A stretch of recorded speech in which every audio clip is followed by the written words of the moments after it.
I still believe that the best way for individuals to manage their monetary and fiscal house is to have physical gold and silver outside. So what I'm trying to say here is, yes, I think the BRICS nations are doing a pretty good job of de-dollarizing. My point here is, are they going to really run an honest system based on the weight of money, i.e. gold and silver? There's even talk now that Russia, the finance ministry, is going to start buying silver, platinum, and palladium. Are they looking to really bring in an honest system? Who knows? At the forefront of the geoeconomic battle over supply chains, economic corridors, and trade routes is the de-dollarization movement led by the BRICS collective. Dollarization symbolizes U.S. dominance in global finance, a process that began in the 1920s when the U.S. dollar started to replace the British pound sterling as the world's reserve currency. This dominance solidified after World War II when the U.S. emerged as a global superpower, and the 1944 Bretton Woods Agreement established a new international monetary system. Under this system, the U.S. dollar became the world's primary reserve currency for international trade, and the only post-war currency backed by gold at a fixed rate of $35 per troy ounce. Financial analyst Mario Innecco, from his popular YouTube channel Innecco64, delves into the recent de-dollarization efforts led by BRICS. Innecco highlights that for the past 50 years, there has been no global monetary agreement between nations, as the U.S. has unilaterally imposed its financial system. He believes this lack of consensus is a key factor behind the rise of BRICS and their push to establish an alternative system. However, he cautions that maintaining such a system will be challenging, as history has shown with agreements like Bretton Woods. Russia's call for BRICS partners to establish an alternative to the International Monetary Fund, IMF, marks a pivotal step by the emerging alliance in their efforts to reshape the global financial order and replace the 80-year-old Bretton Woods framework. Originally consisting of Brazil, Russia, India, and China, BRICS has now expanded to include the United Arab Emirates, South Africa, Egypt, Ethiopia, Iran, and Saudi Arabia. The group is reportedly working on the creation of a new currency, potentially backed by gold, in a bid to reduce its reliance on the U.S. dollar and challenge its dominance in global trade and finance. Innecco stated that it's not going to be smooth sailing for the BRICS bloc despite their likely continued expansion. He emphasized that whenever nations, governments, money, and currency are involved, it inevitably presents tough challenges. Ready to dive in? Before we do, take a moment to like and subscribe if you're enjoying the content. We're so close to hitting 1,000 subscribers, and with just 11% of viewers subscribed, every click counts. We're seeing already a big impact, I would say, on the current dollar system from this move away from the dollar, from de-dollarization. I think it's going to be, it's not going to be plain sailing for the BRICS bloc, and they're going to keep expanding, of course. Because whenever you're dealing with money and currency and governments and nations are involved, it's always really tough. I think there was an economist back in the day who said that once a national currency is created, you can bet that the value of that currency has reached its top. Versus what, you might ask? Well, versus real money, i.e. gold. So I still believe that the best way for individuals to manage their monetary and fiscal house is to have physical gold and silver outside the currency wherever you are.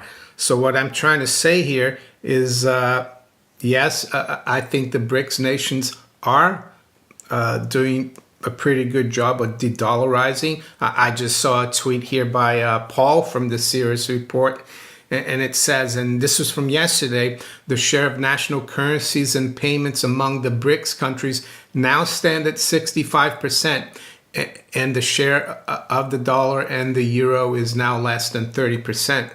And that's going to continue, but I want to go back to the Bretton Woods, because it was the last time really that the world got together under the leadership of the United States and Great Britain just before the end of World War II to set up a monetary system, a payment system, and it was the Bretton Woods Agreement, and it set up the IMF, the World Bank, and it linked the BIS along with it.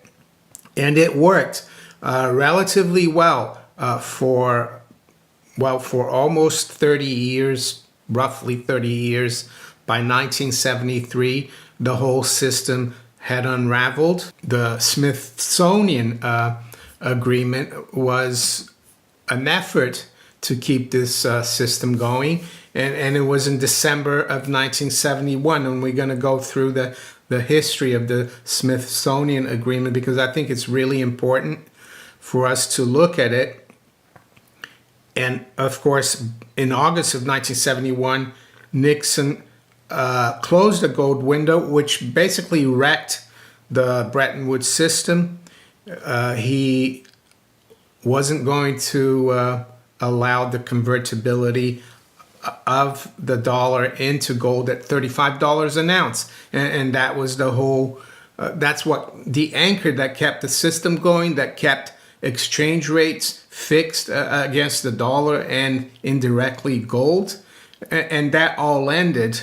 The reason I'm doing this, I know it has nothing to do with BRICS, is that we haven't really had for 50 years any kind of monetary agreement between nations. It's been run and imposed by one country, the United States. And that's the reason why we're seeing BRICS evolve.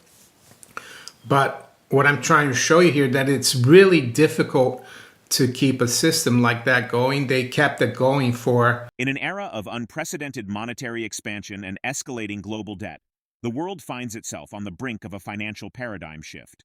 As central banks persist in their relentless money printing, the value of fiat currencies is rapidly eroding, paving the way for a historic transformation in the global financial system. At the heart of this seismic change is gold, reasserting itself as the ultimate store of value and a reliable hedge against economic uncertainty. Mario Innecco pointed out that as of Friday, October 11th, new weekly closing highs for gold were recorded across multiple currencies. While the US dollar experienced minor fluctuations, this trend underscores the broader weakness of fiat currencies, not merely the dollar's strength. Innecco also noted that it's not too late to move away from fiat currencies, as the process of devaluation is accelerating. To safeguard their wealth, individuals can protect themselves by purchasing gold and silver. Now, let's redirect our attention to a video. I just wanted to show you these charts here, just to keep your eye on the ball. This is to look at the bigger picture, because we get people saying, oh, look, the dollar is going up. Dollar index has gone from 100 to almost 103. Is the dollar really finished? Well, what we need to look at is all the major fiat currencies versus gold. And yesterday, Friday, the 11th of October, we had new all-time weekly closing highs for all these currencies. Maybe the dollar was $1 less from last week, but this is the trend here. It's not just something about dollar strength or weakness. It's all fiat currency weaknesses. And this is going to continue because Western nations are not going to get disciplined. And the BRICS nations, yes, it looks like they are trying to create a more fair monetary system, but we'll still have to wait. I wouldn't... I would hold on to my gold if I was a resident of a BRICS nation.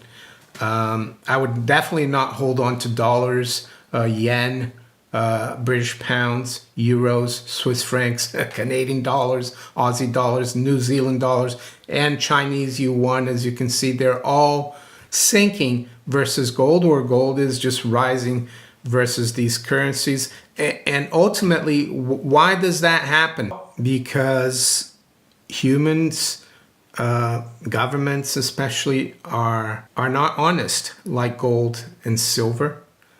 Governments, central banks, they will always resort to basically cheating. They will change the weight of the currency. They'll put less gold in it, and that's all that this shows us here. And that's why it was so important to have fixed exchange rates up until, well, until they could. Yeah, and that's why it's going to continue, because human nature, people always bend the rules, especially governments, because they have the ultimate power. And I don't think it's too late to get out of fiat currencies. And unfortunately, this process of resetting or devaluation looks like it's accelerating. One way to participate, of course, is to buy gold and silver. Yes, gold is getting more expensive. The other way as well is to invest in the precious metals mining companies. That's a bit different. That's more speculative, but that will give you exposure to gold and silver as well. As fiat currencies quickly diminish in value and government bonds grow more precarious, precious metals provide a safer alternative. Given the economic sanctions that have isolated Russia from the SWIFT banking system, it makes complete sense for the country to diversify its reserves with a range of precious metals. Unlike fiat currencies, gold boasts intrinsic value, scarcity, and a proven historical track record as a reliable hedge against inflation, making it an increasingly attractive option. As the world grapples with economic uncertainty and escalating geopolitical tensions, more and more investors are turning to gold as a safe haven asset. What are your thoughts on diversifying assets with precious metals like gold and silver? Have you considered this for your own portfolio? Drop your comments below and let us know what you think. If you found this video helpful, please like it and subscribe for more. We're grateful to have you with us on this journey.